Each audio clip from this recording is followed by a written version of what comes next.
Welcome to the second part of counsellor portal system. इस video में मैं आपको बताऊंगा, पिछली वीडियो में मैंने आपको बताया था कि कैसे आपने क्वेश्चनेयर फिल करना है, कौन कौन सा वीज़ा कैटेगरी अभी तक इस्लामाबाद एम्बेसी से ऑनलाइन आ चुकी है और स्टडी वीज़ा के लिए कौन कौन से डॉक्यूमेंट मैंडेटरी हैं और कैसे हमने फर्स्ट ऑफ ऑल ये जो एंट्री फॉर्म था इसको हमने फिल किया था। इस वीडियो में मैं आपको बताऊंगा कि आपने कैसे वीज़ा एप्लीकेशन फॉर्म फिल करना है और कौन से रिक्वायर्ड डॉक्यूमेंट है जो आपको अपलोड करने हैं। तो सबसे पहले हम चलते हैं वीज़ा एप्लीकेशन फॉर्म के ऊपर। सबसे पहले आप देख सकते हैं कि यहाँ पर कुछ सेक्शंस बने हुए हैं जिसमें सबसे पहले पर्सनल डिटेल्स है, कॉन्टैक्ट डिटेल्स है, आइडेंटिफिकेशन पेपर्स हैं, ट्रेवल डेटा है, रेफरेंस है और means of support and details regarding the stay. सबसे पहले पर्सनल डिटेल है। पर्सनल डिटेल मैं यहाँ पर खोल लूँगा नहीं, क्योंकि मैं जिस स्टूडेंट का कर रहा हूँ उसकी पर्सनल डिटेल यहाँ पर अवेलेबल, लेकिन यहाँ पर कोई एक्स्ट्रा इन्फॉर्मेशन नहीं है। आपको सिर्फ और सिर्फ अपनी डिटेल देनी है। लास्ट नेम है, फर्स्ट नेम है, डेट ऑफ बर्थ है, पासपोर्ट नंबर है और उसके बाद आपके फादर का नाम, last name, first name, place of residence, place of birth, mother का last name, first name, place of residence और प्लेस ऑफ बर्थ है। उसके बाद यहाँ पर हम कॉन्टैक्ट डिटेल्स खोल लेते हैं। कॉन्टैक्ट डिटेल्स देख लेते हैं कि कॉन्टैक्ट डिटेल्स में क्या लिखा हुआ है। एड्रेस है, जो आपका करंट एड्रेस है वो आपने वहाँ पर लिखना है, जो कि आपके आईडी कार्ड के साथ कोइंसाइड करे।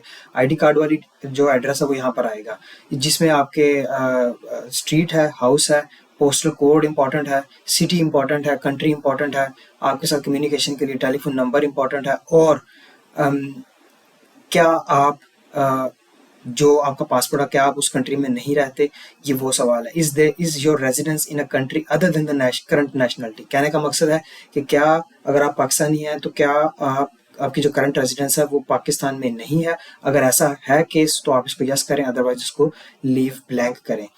तो वापस चलते हैं तीसरे सेक्शन के ऊपर, और तीसरा सेक्शन जो है वो है आइडेंटिफिकेशन पेपर्स का। यहाँ पर आपको आइडेंटिफिकेशन पेपर्स में जो इन्फॉर्मेशन पुट करनी है वो आपके पासपोर्ट का, पासपोर्ट टाइप, किस तरह का पासपोर्ट है आपके पास, ऑर्डिनरी, ग्रुप, प्रोटेक्शन, जो भी आपका पासपोर्ट है। जनरली हमारा ऑर्डिनरी पासपोर्ट होता है। ऑर्डिनरी पासपोर्ट है, उसका नंबर लिखेंगे, डेट ऑफ इशू लिखेंगे, इशूइंग स्टेट। यहाँ पर अगर आप पाकिस्तानी पासपोर्ट है तो आपको यहाँ पर पाकिस्तान लिखना होगा और उसके बाद पासपोर्ट की जो एक्सपायरी है वो यहाँ पर लिखेंगे। बाकी ये दो फील्ड्स हैं, ये मैंडेटरी नहीं है। तो यही इन्फॉर्मेशन आपकी सिर्फ यहाँ पर इस सेक्शन में पासपोर्ट की आएगी। बैक चलते हैं और चौथे सेक्शन को चेक करते हैं।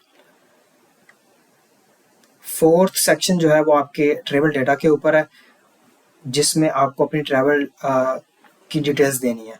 सबसे पहले अपने पर्पस बताना है। पर्पस क्या है आपका जर्मनी में आने का, जर्मनी में ट्रैवल करने का, study, employment, au pair, language course, family reunification या कोई और पर्पस, जो भी आपका पर्पस है। चूंकि हम स्टडी वीज़ा के ऊपर बात कर रहे हैं तो यहाँ पर हम स्टडी सेलेक्ट करेंगे।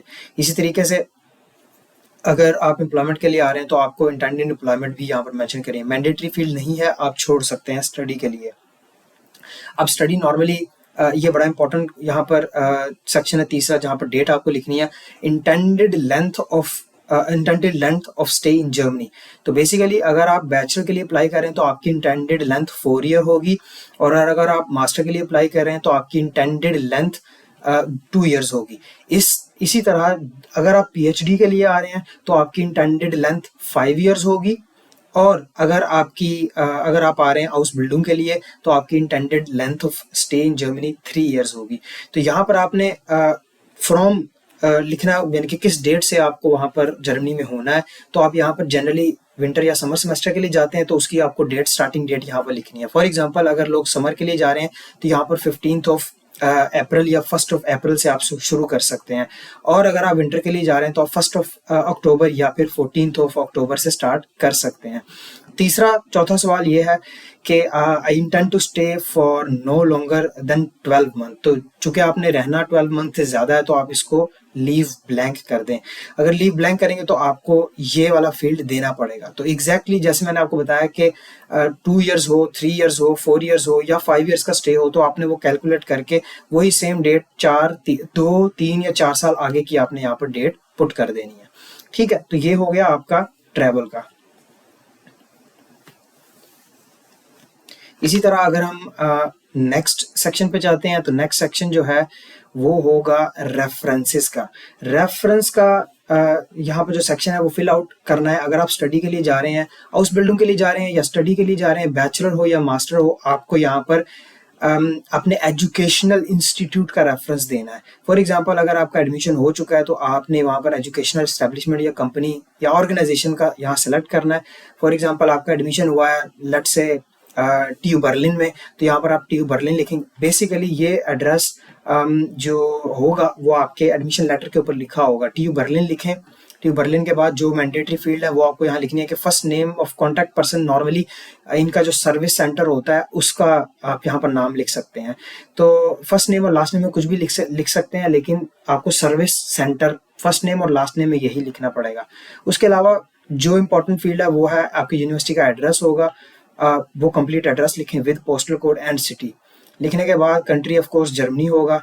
उनका टेलीफोन नंबर भी आपके एडमिशन लेटर के ऊपर लिखा होगा, तो वो आपने लिखना है। उनका ईमेल एड्रेस भी लिखा होता है, वो भी आपको यहाँ लिखना है। अलबत्ता ईमेल मैंडेटरी नहीं है, आप छोड़ भी सकते हैं, बट अगर लिख देंगे तो अच्छा है। तो यहाँ पर आपने जो रेफरेंस देना है वो आपको देना है अपनी यूनिवर्सिटी का, क्योंकि हम स्टडी के लिए कर रहे हैं तो हम अभी फिलहाल स्टडी की बात करते हैं। तो इसके बाद चलते हैं लास्ट सेक्शन के ऊपर। लास्ट सेक्शन में जो इंफॉर्मेशन आपको पुट करनी है वो है आपके means of support and details regarding your stay. ठीक है, तो इसमें आपने बताना है कि आप अपने आप को कैसे स्पॉन्सर करेंगे, कैसे सपोर्ट करेंगे जर्मनी में रहते हुए। तो यहाँ पर आपने जनरली लिखना है कि आप सपोर्ट कैसे करेंगे, जिसमें आता है स्पॉन्सरशिप है, जिसमें स्कॉलरशिप है और जिसमें ब्लॉक अकाउंट है। ये दो तीन मेजर बड़े जो है वो मीन्स ऑफ सपोर्ट्स हैं। तो आपने लिखना है कि मैं यहाँ पर फॉर एग्जांपल ब्लॉक अकाउंट पे आ रहा हूँ। उसके बाद वो पूछ रहे हैं कि has a formal declaration of commitment been completed. तो चूंकि आप ब्लॉक अकाउंट पे आ रहे हैं तो फिर यहाँ पर आपको नो सेलेक्ट करना है। लेकिन अगर आप स्पॉन्सर पे आ रहे हैं तो फिर आपको यहाँ पर यस, यहाँ पर स्पॉन्सरशिप लिखना है और यस बाय रेफरेंस लिखना है। फिर उस बंदे का रेफरेंस देना है, सारी डिटेल उसकी डालनी है। लेकिन अगर आप ब्लॉक अकाउंट पे आएंगे तो आपको कोई एक्स्ट्रा इन्फॉर्मेशन देने की जरूरत नहीं होगी। फिर उसके बाद intended place of stay in federal Republic of Germany है। चूंकि हमने TU बर्लिन का एग्जांपल लिया है तो यहाँ पर आपको वहाँ जहाँ आप इंटेंडेड स्टे करेंगे उस जगह का नाम, उस जगह का एड्रेस देना है। तो जनरली आपको नहीं पता होता कि आपने जर्मनी में आके कहाँ रहना है, तो आप यहाँ क्या करते हो, जो आपकी TU बर्लिन है उसी का पोस्टल कोड और यहाँ पर बर्लिन लिख के आप इसको फॉरवर्ड कर सकते हैं। चूंकि आपको पता नहीं है कि रेजिडेंस किस टाइप की है, सिंगल है या अपार्टमेंट है, तो आप इसको छोड़ सकते हैं। मैंडेटरी फील्ड नहीं है ये। उसके बाद यहाँ पर कुछ सवालात हैं, मैंडेटरी नहीं है, बट आप चाहें तो इनके जवाब दे सकते हैं। अगर आपके पास ऑलरेडी हेल्थ इंश्योरेंस है, आपने अपने ब्लॉक अकाउंट प्रोवाइडर से ले लिया, तो यहाँ पर आप इसको सिलेक्ट कर सकते हैं। अगर नहीं ली तो आप इसको छोड़ भी सकते हैं। अगर आपके साथ कोई फैमिली मेंबर जा रहा है जो कि जनरली स्टडी वीज़ा पे अलाउ वो नहीं करते, नहीं जा सकते, तो यहाँ पर आप इसको लीव ब्लैंक छोड़ सकते हैं। ठीक है, उसके बाद सवाल आता है जी प्रीवियस स्टे। अगर आप कभी पहले जर्मनी में रहे तो आप इसको यस करें और वो फिर आप from what time to what time आप रहे वो आपको लिखना पड़ेगा। कहाँ रहे उस सिटी का नाम लिखना पड़ेगा। लेकिन चूंकि जनरली ज़्यादातर केसेस में आप पहली दफ़ा ही जा रहे होते हैं तो इस फील्ड को आप छोड़ सकते हैं। उसके बाद डिक्लेरेशंस आती हैं। डिक्लेरेशन ये तीनों नो होनी चाहिए, लेकिन अगर इनमें से कोई यस है तो you have to provide some reference. आप कभी कन्विक्ट हुए या आपने कोई ऑफेंसिव एक्टिविटी की या पुलिस रिकॉर्ड है कोई आपका, तो फिर आपको यहाँ पर यस लिख के वो सारी चीज़ें रीजंस देनी पड़ेंगी और कहाँ पर हुए, कब हुए, ये आपको लिखना पड़ेगा। तो जनरली नो ही होने चाहिए ये तीन चीज़ें, इसलिए ये ऑलरेडी सेलेक्टेड है।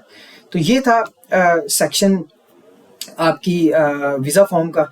इसके बाद जो सेक्शन है तीसरा वो है मैंडेटरी डॉक्यूमेंट्स का। जैसे कि मैंने आपको पिछली वीडियो में बताया था कि एम्बेसी ने क्लियरली मेंशन किया है कि कुछ मैंडेटरी डॉक्यूमेंट्स हैं जो नॉन मैंडेटरी सेक्शन में आपको नज़र आ रहे हैं। तो क्लियरली उन्होंने बताया था कि कौन कौन से डॉक्यूमेंट मैंडेटरी हैं। तो मैं आपको डॉक्यूमेंट के सेक्शन में लेकर चलता हूं, जिसमें उन्होंने पूछा है सबसे पहले आपका पासपोर्ट। यहाँ पर आपको पासपोर्ट अपलोड करना है।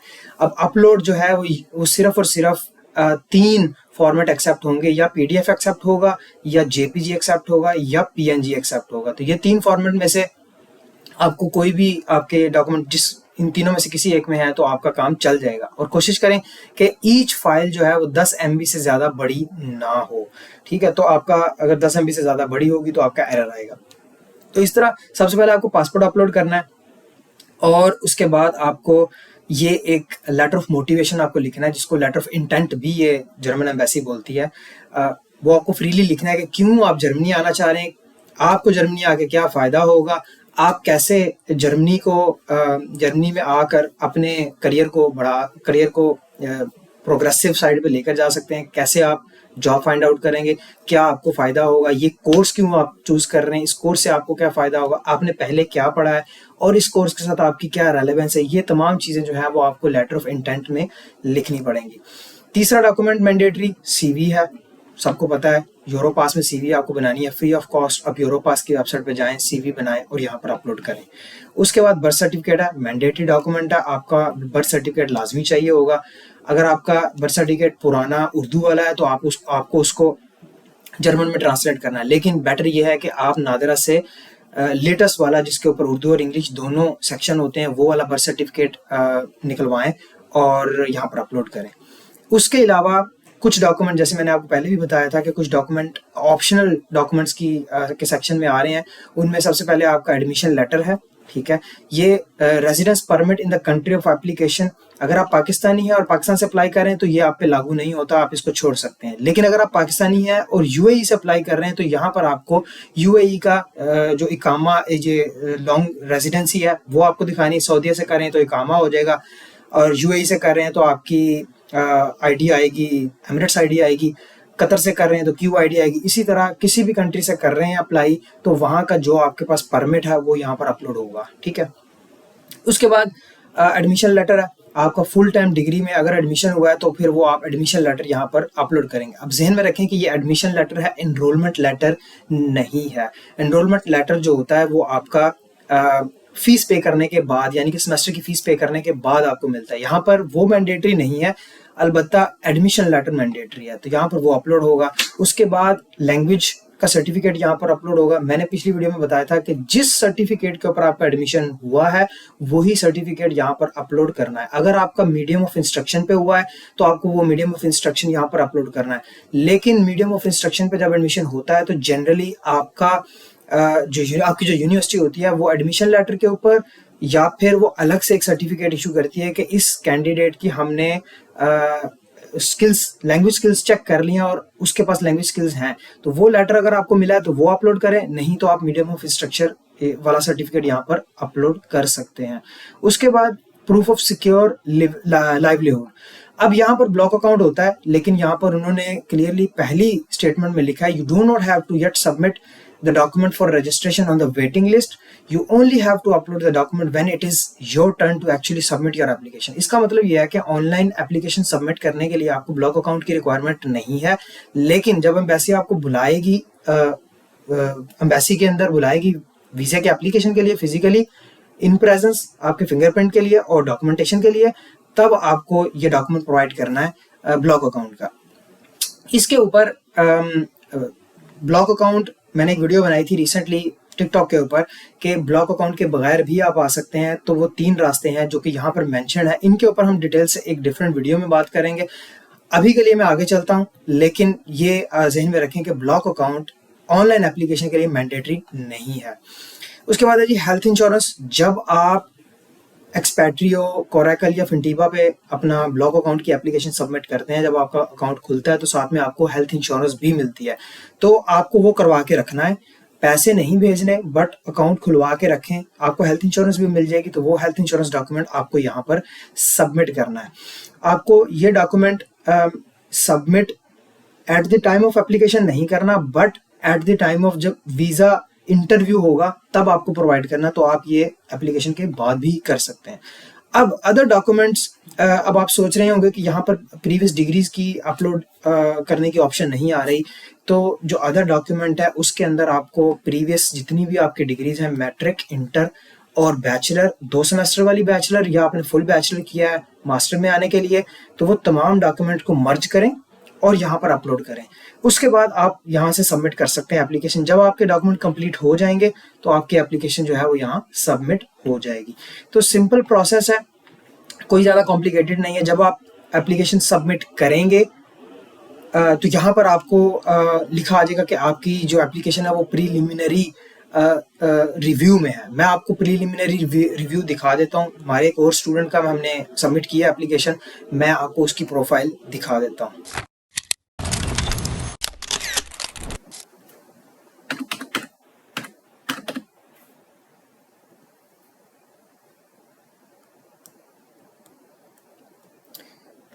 जी, तो बिल्कुल ये देख सकते हैं आप कि हमने एक स्टूडेंट की यहाँ पर डॉक्यूमेंट सारे सबमिट किए हैं, सारे अपलोड किए हैं डॉक्यूमेंट जो रिक्वायर्ड है, तमाम डॉक्यूमेंट अपलोड किए हैं। और ब्लॉक अकाउंट हमने नहीं सबमिट किया। तो आप देख सकते हैं कि एप्लीकेशन जो है वो प्रीलिमिनरी रिव्यू में है। और ये एप्लीकेशन हम 1 हफ्ता पहले सबमिट कर चुके हैं। अभी तक कोई स्पेसिफिक वेटिंग टाइम यहाँ पर नज़र नहीं आ रहा, लेकिन जब एप्लीकेशन सबमिट की थी तो वहाँ पर प्रीलिमिनरी रिव्यू में लिखा आया था, एक पॉपअप शो हुआ था जिसमें लिखा आया था कि प्रीलिमिनरी रिव्यू टेक्स 2 to 3 वीक्स। तो लेट्स सी, ये 1 हफ्ता पुरानी सबमिशन है, तो लेट्स सी कि आफ्टर 3 वीक्स हमें कोई रिस्पॉन्स आता है या नहीं। तो आई होप कि आपको क्लियरली अंडरस्टैंडिंग हो गई होगी कि सिस्टम को कैसे यूज़ करना है, ऑनलाइन सिस्टम को कैसे आपको क्वेश्चनेयर फिल आउट करना है, कैसे वीज़ा एप्लीकेशन फॉर्म फिल करना है और डॉक्यूमेंट कौन कौन से अपलोड करने हैं। तो आई होप कि ये वीडियो इन्फॉर्मेटिव लगी होगी। शेयर करना ना भूलें तमाम उन दोस्तों के साथ जो जर्मनी का प्रोसेस कर रहे हैं और नए ऑनलाइन सिस्टम में एप्लीकेशन सबमिट करना चाहते हैं। तो I hope it is helpful. Make sure you subscribe my channel and मिलते हैं इंशाल्लाह अगली वीडियो में। अल्लाह हाफिज़।